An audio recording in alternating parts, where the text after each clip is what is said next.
아멘. 샬롬.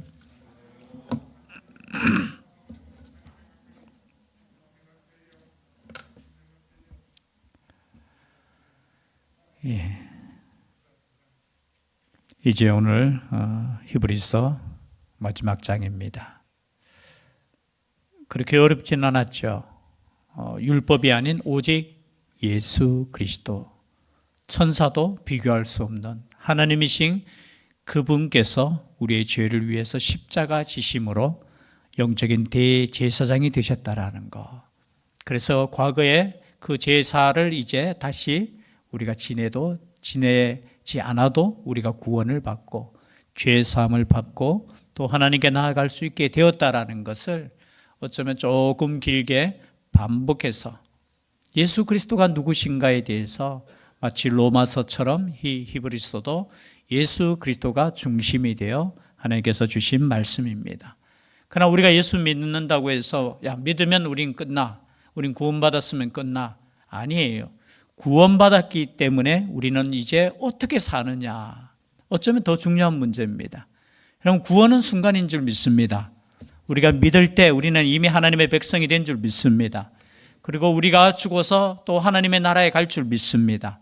그럼 그때까지 우리는 뭐 해야 되느냐? 우리 제사도 안 지내는데, 그리고 율법에 대해서 우리가 이제 얽매이지 않는데, 오늘 말씀처럼 우리가 지난주 말씀처럼 하나님 앞에 선을 행하며 살아야 된다는 거죠. 사랑하며 살아야 된다는 거죠. 오늘 말씀도 마찬가지입니다. 선을 행하고 또 찬송을 드리는 찬송의 제사를 드리는 거.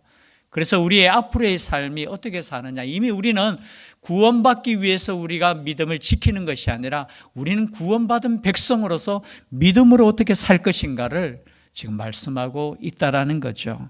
먼저 7절 말씀 우리가 다시 한번 살펴보면요. 하나님의 말씀을 너희에게 일러주고 너희를 인도하던 자들을 생각하며 그들의 행실의 결말을 주의하여 보고 그들의 믿음을 본받으라 하고 있습니다. 우리 13장 앞에 부분은 형제 사랑을 계속하고 손님 대접도 하고, 그죠? 앞에 바로 있었잖아요. 결혼을 귀히 여기고, 그런 말씀과 함께 이제는 하나님의 말씀을 전하는 인도자들을 어떻게 하라고요? 주의하여 보라는 거죠. 주의하여 보고 어떻게 하라고요? 그 믿음을 본받으라는 거예요. 여러분, 우리 앞선 믿음의 선배들의 그 믿음을 본받을 수 있기를 바랍니다. 먼저 간 그 믿음의 선배들, 물론 히브리서 11장에도 믿음의 선진들이 있었잖아요. 마찬가지로 우리의 눈에, 그렇죠? 믿음의 선진들, 특별히 말씀을 증거하고 말씀으로 인도하는 자들을 너희들이 잘 지켜봐라는 거예요. 물론 그 결말을 주의하러 보라는 말 속에는 두 가지가 있겠죠. 거짓 선지자도 있다라는 거겠죠. 그래서 그 결말, 그 열매를 보면은 안다는 거예요. 만약에 거짓된다면 그것은 어떻게 해요? 그것은 따라가면 안 되지요. 그런데 어떻게 해요? 끝까지 주의하여 보고 그들의 무엇을 본받으라? 믿음을 본받으라는 거예요.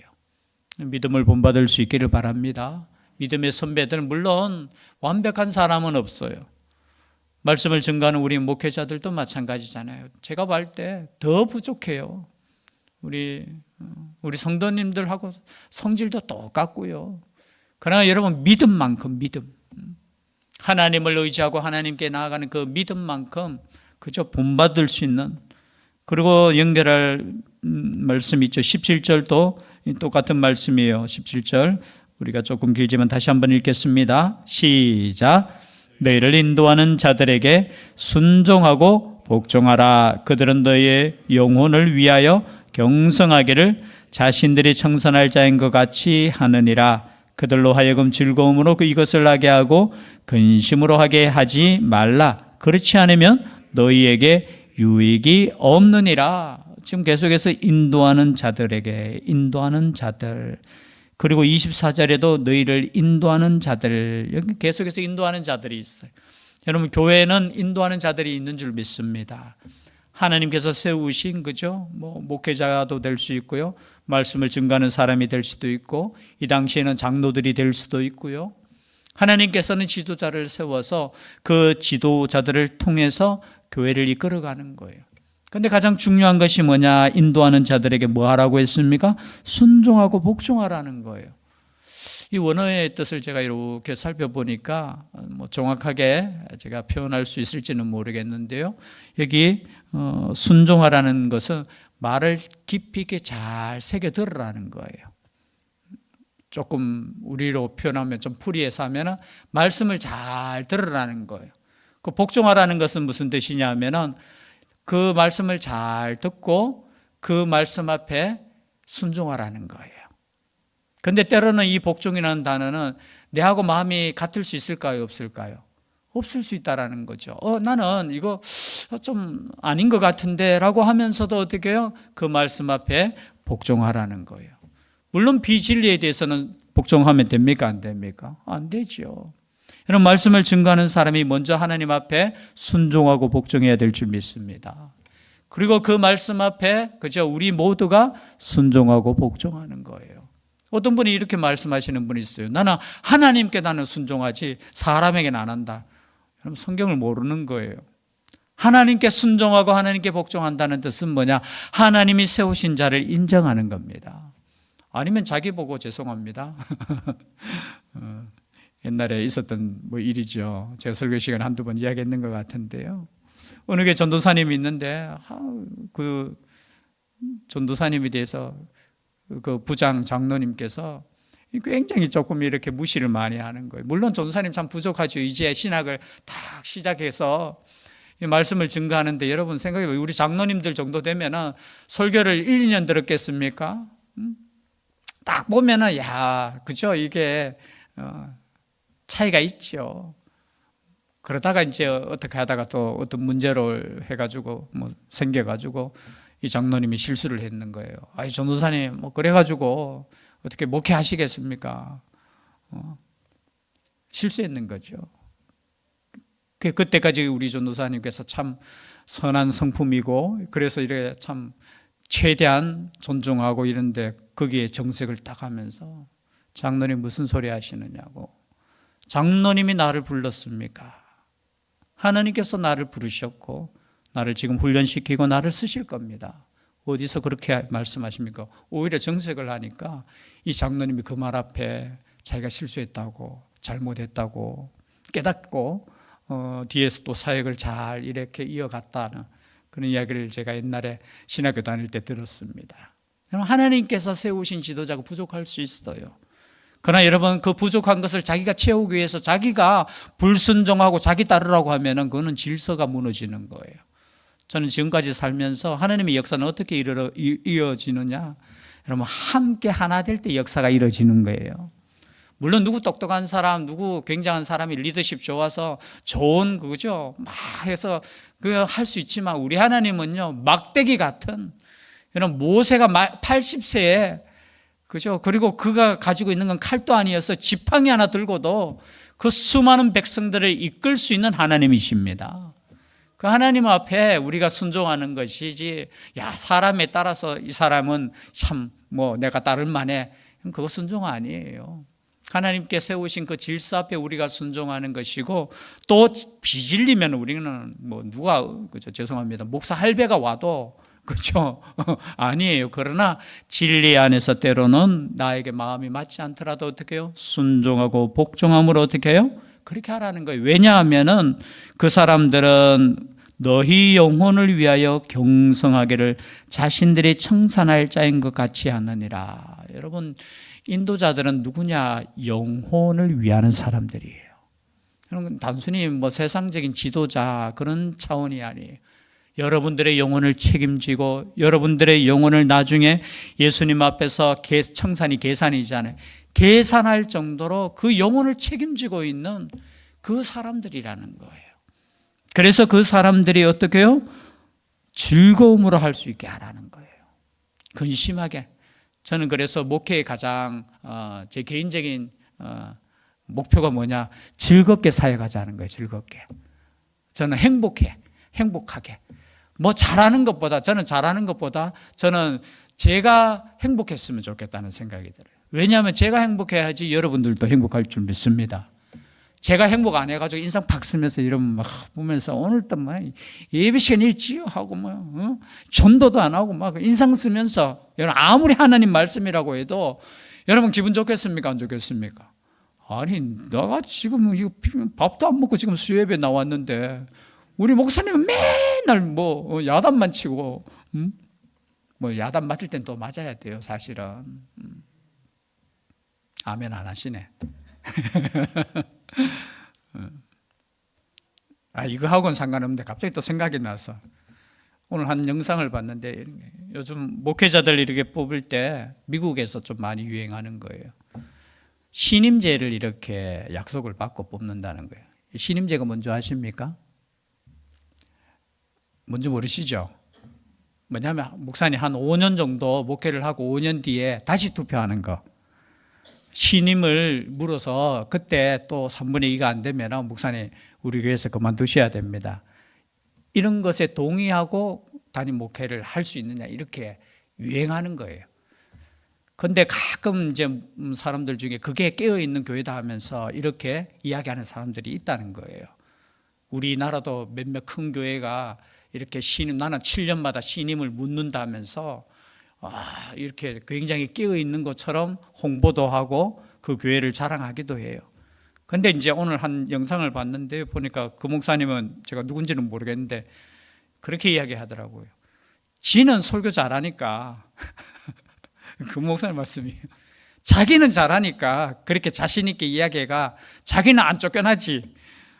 그러면서 어디서 그렇게 함부로, 그게 교만이라는 거예요. 나는 7년마다 나는 인정받는 목사다, 그거 자랑할 게 못 된다는 거예요. 누가 신임하고 누가, 그러면 목회자들이 어떻게 되냐면 이 성도들 눈치 본다는 거예요. 내가 내년에는 투표 있는데 그 눈치 보면서 설교한다는 거예요. 그 설교가 여러분 듣기에는 좋겠지만 여러분 때로는 설교가 내 가슴에 그냥 듣기 싫은 소리가 되어야 되는 거예요. 여러분 하나님의 말씀은 때로는 달지 않아요. 써요. 내 입에는 쓰나 어디에서는 달다. 거꾸로 되면 안 되죠, 그렇죠? 여러분 쓴 말씀인데 내 속에는 뭐가 돼요? 약이 되는 거예요. 여러분 약이 단약 있을 수는 있어요. 그러나 대부분의 약은 쓴 약이에요, 쓴 약.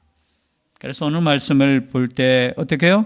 근심으로 하게 하지 말라. 여러분 기쁨으로 할 수 있기를 바랍니다. 여러분이 기쁘면 저도 기뻐요. 저는 그래요.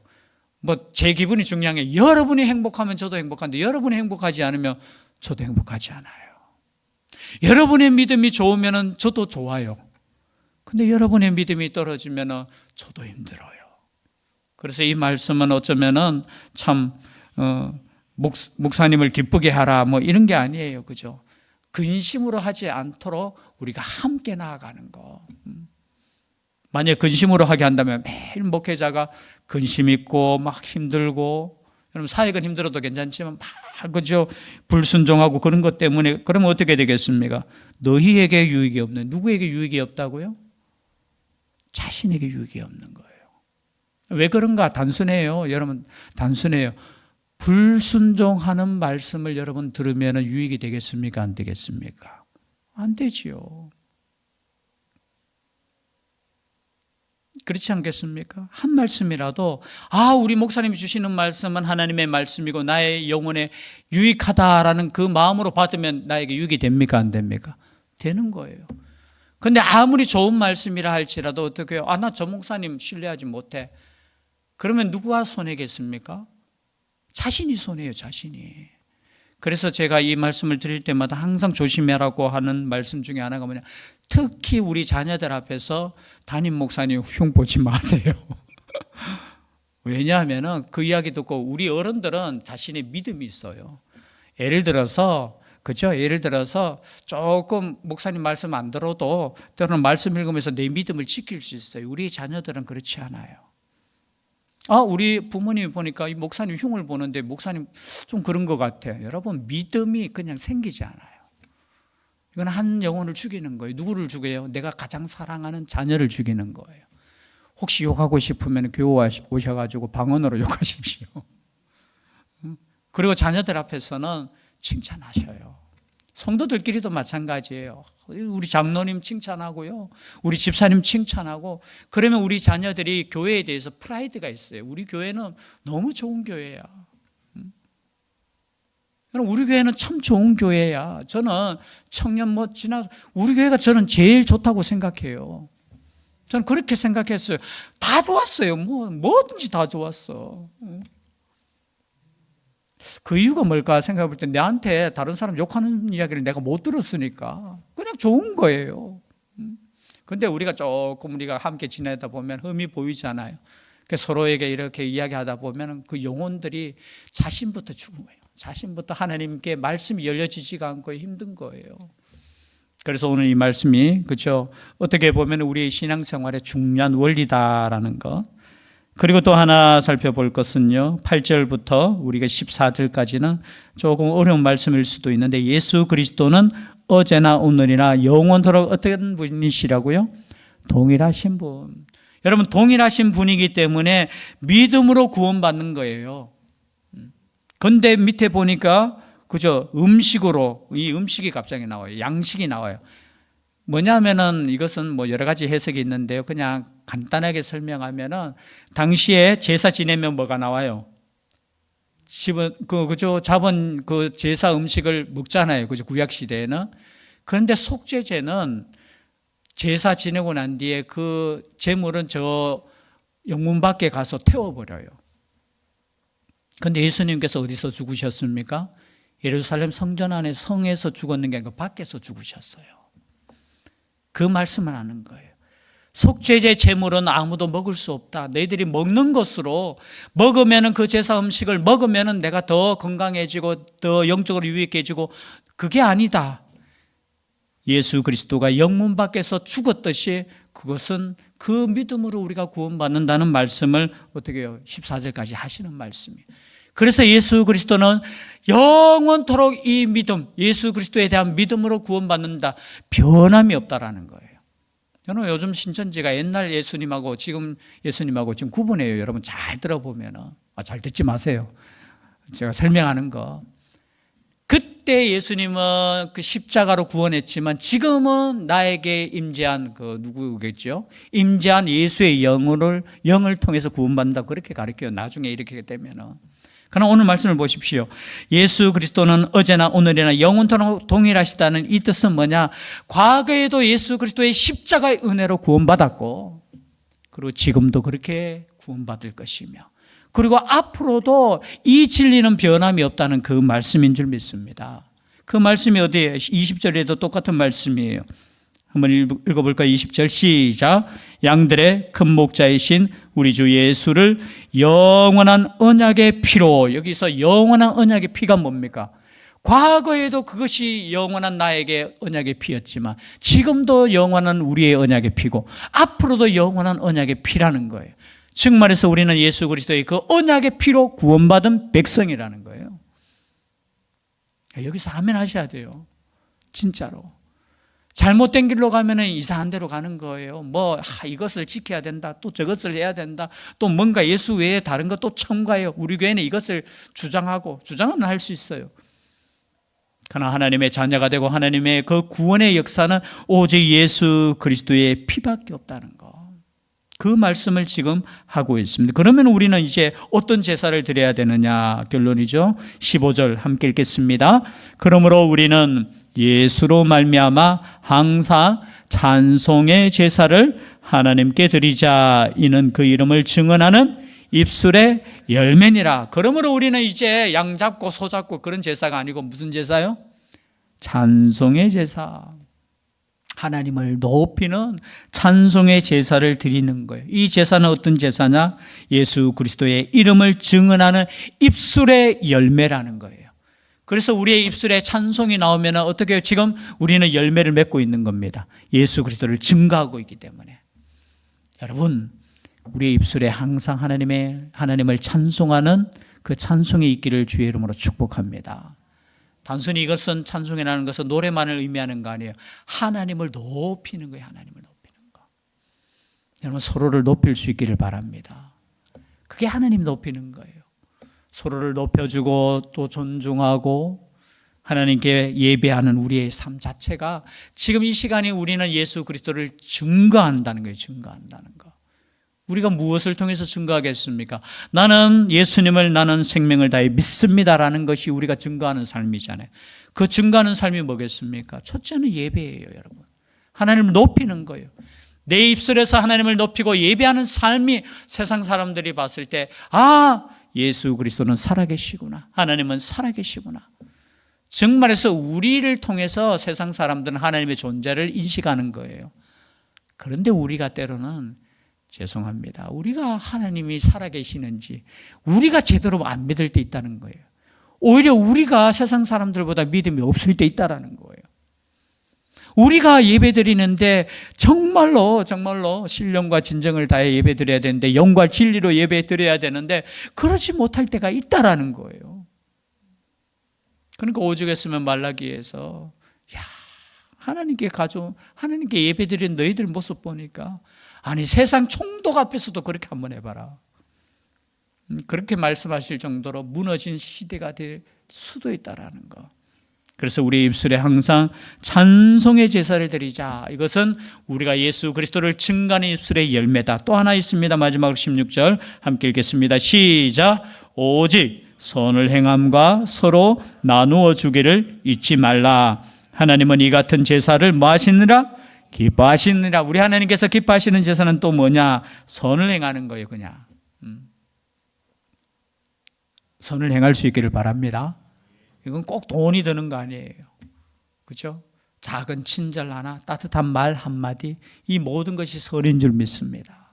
그죠? 선한 마음 갖고 선함으로 우리가 서로 섬기는 거, 서로 나누어 주는 거, 우리 헬라어에서는 코이노니아라는 거. 이게 나누어 준다. 이게 코이노니아, 나누는 삶. 마음을 나누시고 사랑을 나누시고 예수를 나누시고 또 때로는 그죠, 연약한 사람을 위해서 또 물질도 나누시고 이 나누는 삶. 그래서 우리의 삶이 딱 오늘 이 말씀을 우리가 정리해 보면요, 딱에서 인도하는 자들과 함께하는 삶, 그죠? 우리가 기쁨으로 함께 하나님을 섬기는 삶, 또 하나님께 온전히 찬송의 제사를 드리는 삶, 그리고 선을 행하고 또 나누어 주는 삶. 우리가 너무나 잘 아는 말씀. 이 말씀이 우리 하나하나 우리의 삶 속에 열매로 나타날 수 있기를 주의 이름으로 축복합니다. 기도드리겠습니다. 사랑의 하나님, 감사드립니다. 하나님의 은혜 가운데 저희들을 불러주시고 하나님의 사랑 가운데 있게 하시니 감사드립니다. 하나님이 주신 이 그리스도를 중리하며 우리의 삶을 다시 한번 돌아보는 저희들 되게 하여 주시옵소서.